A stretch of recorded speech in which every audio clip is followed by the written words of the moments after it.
Some of you may have unknowingly come within inches of a killer, or a difference of a few seconds to a few minutes could have potentially put you directly in the path of one. Here are 3 of the most brutal killers who are currently free and walking among us.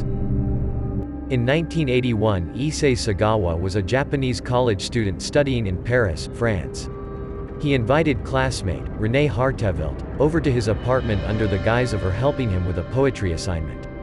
The 4'9" Sagawa was infatuated by the tall beauty and had planned to kill Renée, and eat her to absorb her essence.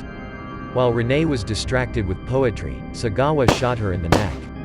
He performed despicable acts on Renée's body, then found pleasure in eating various parts of her body, and taking pictures of the process, which are truly horrific to see.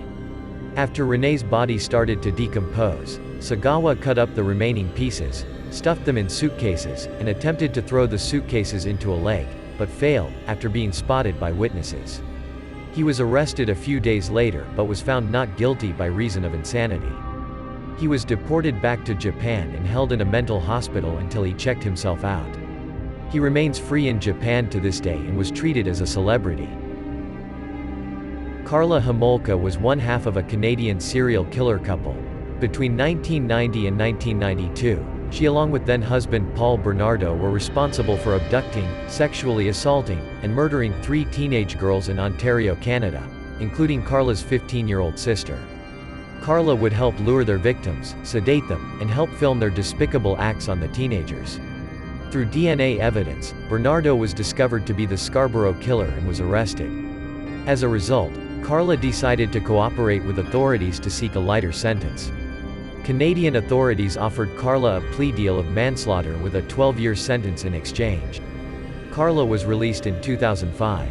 She married her lawyer's brothers, had 3 children, and is now in her early 50s and lives in Quebec, where she was seen volunteering at a school in Montreal. In Worcester, England, in the early 1970s, a young David McGreevy moved in with his friend Clive, Clive's wife Elsie, and their children. McGreevy would babysit the couple's children ages 4, 2, and 9 months old, while the parents worked. McGreevy was known to have anger issues when intoxicated.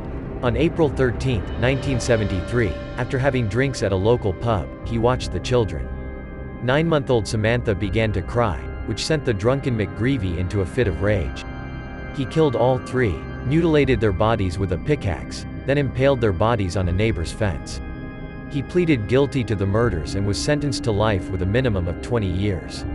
After serving 45 years in prison, a parole board concluded that McGreevy was no longer a significant threat to society, and had developed self-control. To the horror of the children's mother, he was released from prison in 2018. He is about 70 years old and still resides in the United Kingdom. There are as many as 25 to 50 serial killers at any given time in the United States. Stay safe.